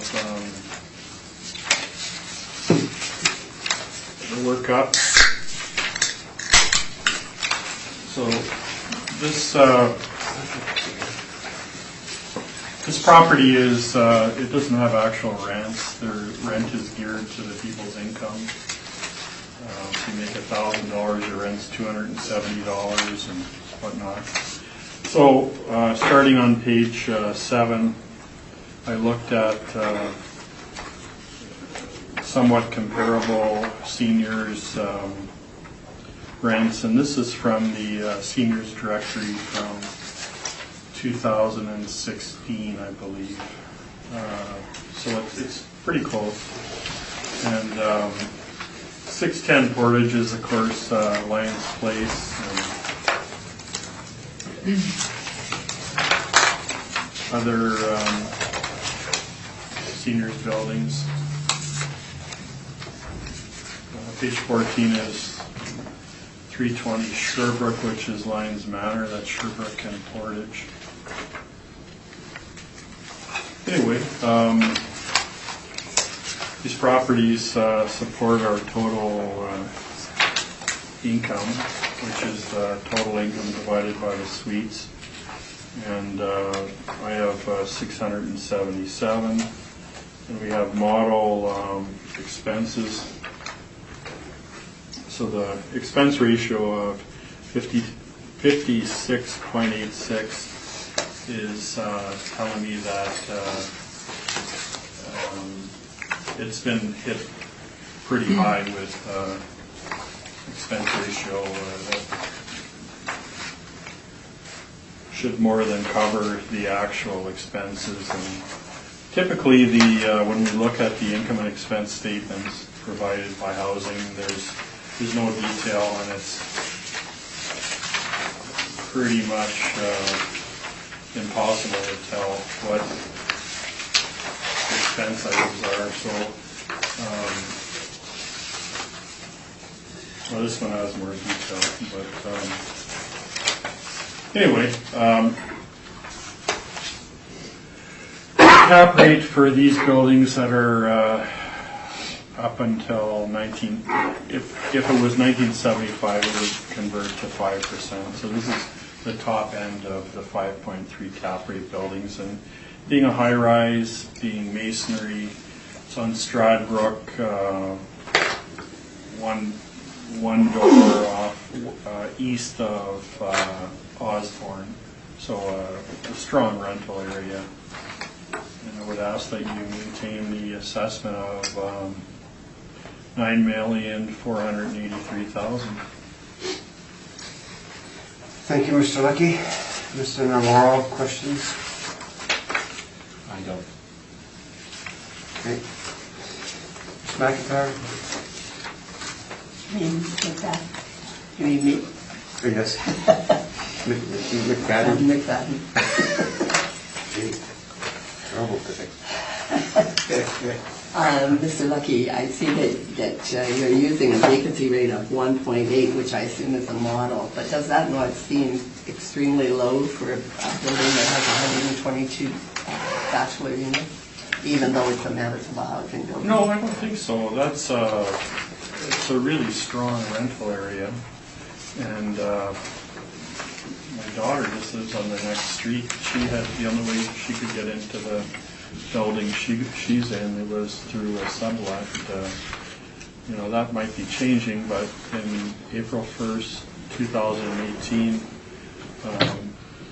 and these are the vacancy rates that are being told to us by owners, and we're looking at CMHC vacancy rates as well. So, no, it's a low number, but I think it's quite accurate. Okay, thank you. Mr. Therian? I have no questions. I have none either. Mr. Navarro, the floor is yours. However, I just wanted to point out something that the Secretary brought up to me. You've ticked off liability and you've ticked off classification. Can I ask to have those confirmed? Okay. All right, the floor is yours. If you turn to page 1 of the report, you can see some pictures here of the property. Number 2, you can see the open windows. So some of these people are putting air conditioning units themselves in these units, so it doesn't come with air conditioning. And if we go to the summary or the workup on page 8, as Mr. Lucky said, there's not much that you can actually take from the INEs that are submitted by Manitoba Housing. So we're left with the option of throwing a dart on the wall, or basing it on something, and we've based it on CMHC and their rental market survey. So they have a continuing rental market survey that is done, I believe, twice a year. Or once a year. And if you look into the appendix, you can see the entire rental survey for this period. So we've used the rental survey from fall 2017. We've used bachelor suites, 1 bedrooms and 2 bedrooms. What page? Sorry? What page? The rental survey? It's after page 9. So that's the entire rental market report, released in 2017. So we have used the suburban area rate built between 1960 and 74, and Zone 1, which is the area that the subject is located in, and done an average of those for each of the suite types. So for bachelors, the average is 696. For 1 bedroom, 913, and for 2 bedroom, 1134. We've estimated this at 90%, 626, 822, 1020. We've come out with a GPI of 1,156,082. That is an average of 660. And again, that is fairly close to what the assessor has estimated also. We've assigned a vacancy of 2.7%. That is based on the rental market report from CMHC for this particular area. So we have an effective gross income of 1,124,868. Total expenses of 56.86%, 639,600, giving us an operating income of 485,268. We've stabilized that with a capitalization rate of 7%, giving us a value of $6,932,403. And in terms of why we've chosen a higher capitalization rate, it is because it is Manitoba Housing. So our standard rate is 6% on a building of this era. We add an additional amount. Again, it is 55 plus apartment complex, mix of rent income, affordable housing, market rent, 4 suite mix, predominantly bachelors. In terms of mechanical systems, there's not a proper HVAC system in this building. Obviously, there's no air conditioning. And in terms of parking, there is a limited number of parking stalls. I'm open for questions. I thank you. Mr. Lucky?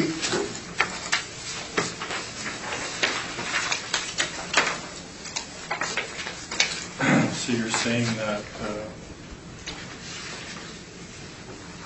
Manitoba Housing should get a preferential cap rate of an extra 1%? I would say that we tend to look at Manitoba Housing properties as having a bit of an economic disadvantage. First of all, our observance has been that capital is often neglected in Manitoba Housing properties. The other question is the suite mixes.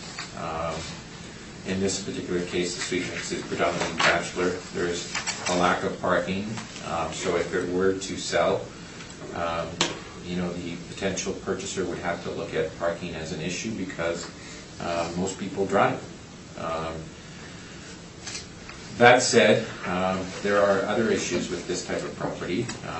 You know about project operating agreements. These properties tend to have these agreements that flow with the project. Once they're sold, or once they expire, they can be sold off. However, in terms of the transference of those agreements, a potential purchaser, if they were to purchase this type of property, would still be stuck with the same rents in place. However, we still use a market approach to this. So the rents that you're looking at are reflective of market. So we're using CMHC market rents for this. So we haven't adjusted the rents in terms of having a lower rent geared to income, in terms of the rent geared to income. Well, just a second on that. You've discounted the CMHC rents. You're only using a percent of them. Sorry, we've discounted them slightly, yes. So you discounted the rents 10%. Mr. Lucky, do you mind? Oh, sorry, yeah. I was just correcting you. That's okay. Yeah, that's right, it's not my question. Okay. Thank you, sorry. Yes, sorry. Yes, I believe I actually mentioned that at some point and didn't realize what I was saying. We did it at 90%. In terms of the capitalization rate, we've taken this approach with all of the Manitoba housing properties that we've looked at. We've made some adjustments based on what's there. So in terms of the risk for this type of property, there's numerous.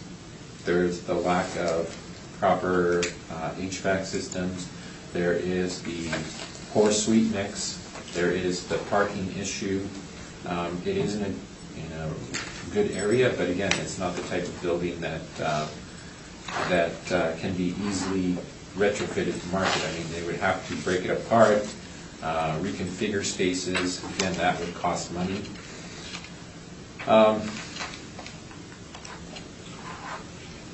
Sorry, Mr. Chairman, I was actually asking him a question about cap rate. Yeah. Okay, sorry about that. Yeah, I lost track too, listening Okay. to his talk. Okay, so the question was why does housing, in your opinion, get a premium cap rate? I think you answered that. The other point was, then why would you discount the CMHC average rents by another 10% if you're already giving them a 1% higher cap rate? Right. Well, I mean, we could have left them as they are. Again, we're not too far from where you're at. Okay. Have you been in the building? Not recently. Okay.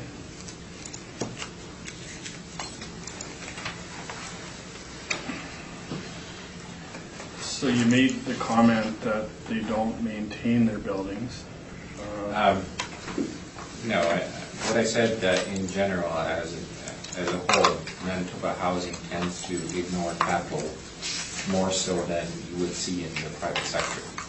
So items that would be routinely addressed through some type of reserve or on an ongoing basis where the owners would address the capital expenditure, CapEx, it tends to go much further in terms of Manitoba Housing, and then you see it in the portfolio itself. I mean, it tends to be somewhat neglected. Well, that's in a way saying that they're not maintaining the buildings. Well, I don't think they're doing it on purpose. I would say that it's a funding issue. Okay, I don't have any further questions. Thank you. Ms. McFadden? I don't have any further questions. I'm fine, thank you. All right.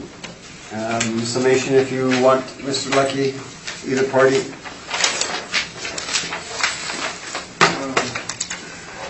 No. Okay, we'll go on to the last one on the docket. 333 Stradbrook Avenue. Whenever you're ready, Mr. Lucky.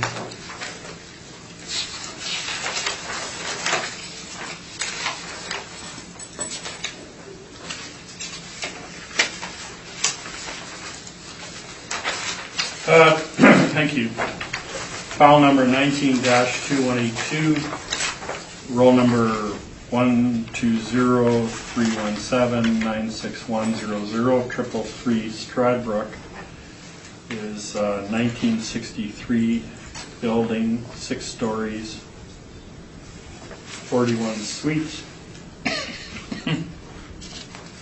Put a picture here. And Next page is the site plan, which shows it on the north side of Stradbrook, half a block or so west of Donald. And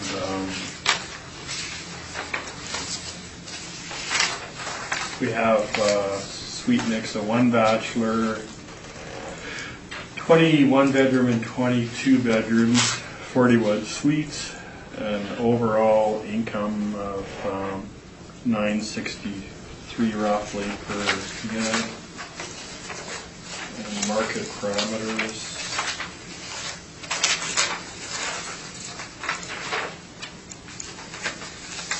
Somewhat close in terms of NOI, and our cap rate for this building being 1963 is 5.3%. I would ask that you maintain the assessment of $4,450,000. Thank you, sir. Mr. Navarro? No questions for the assessor. Okay. Ms. McFadden?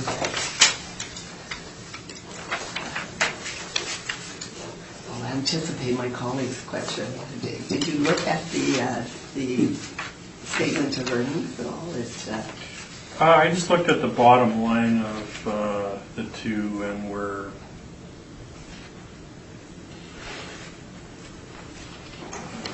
about 7,000 apart at NOI. So, being this is not appraisal, it's telling me our model is working really well. I guess the NOIs are accurate by the model, the cap rates are accurate as well. Sorry, I'm not seeing where you're $1,000 apart. I'm looking at About 8,000. 7. Or 7. 7. Well, between here. the stabilized. Because you've cheated here. You've Yes. looked at the other. Yes, I always do. I'm Look looking ahead. at what they actually There we go. submitted Yes. is what I'm looking at. Right. Yes. That's fine. That is a fair bit lower than your NOI. Quite a bit lower. Well, the effective is almost exactly. The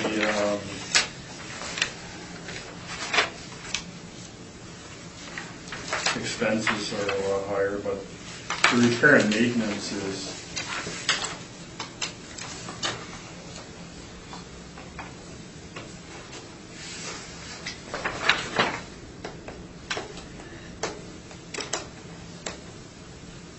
almost $3,500 a unit, so we would have disregarded that.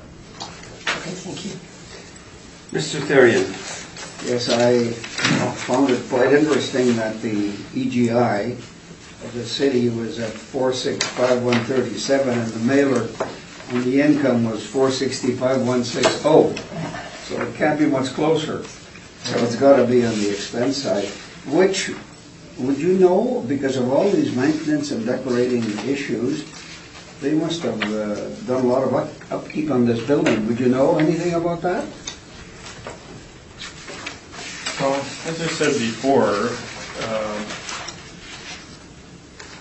decorating and renovations don't require permits, so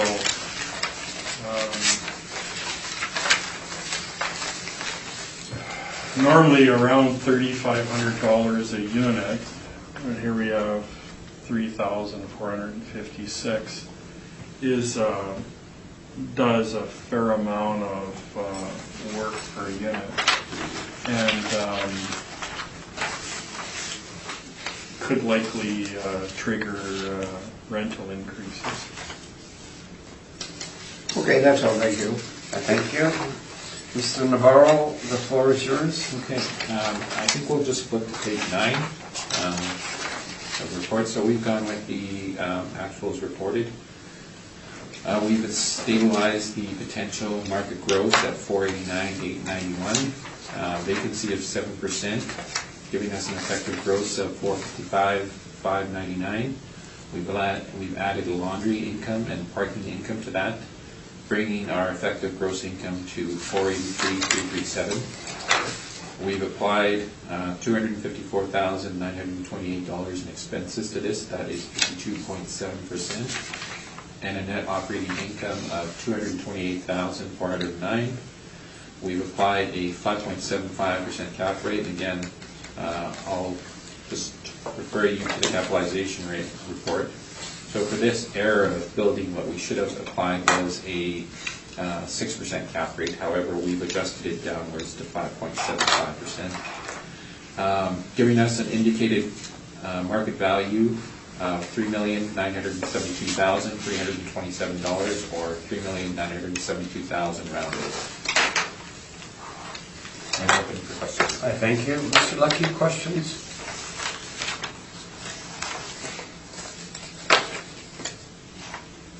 No questions. Ms. McFadden?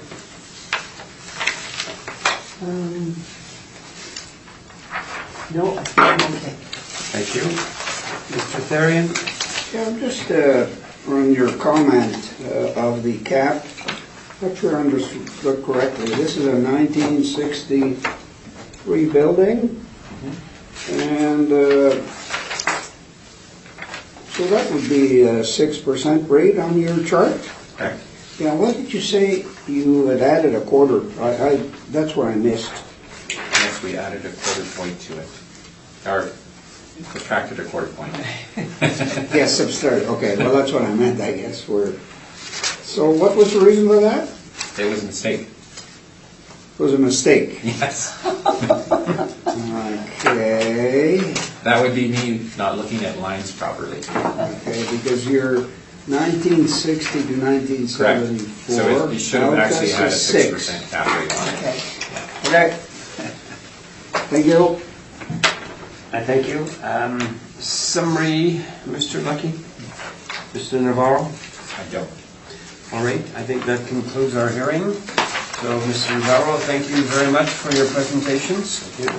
And results very soon. And Mr. Lucky, thank you very kindly. Thank you. Okay.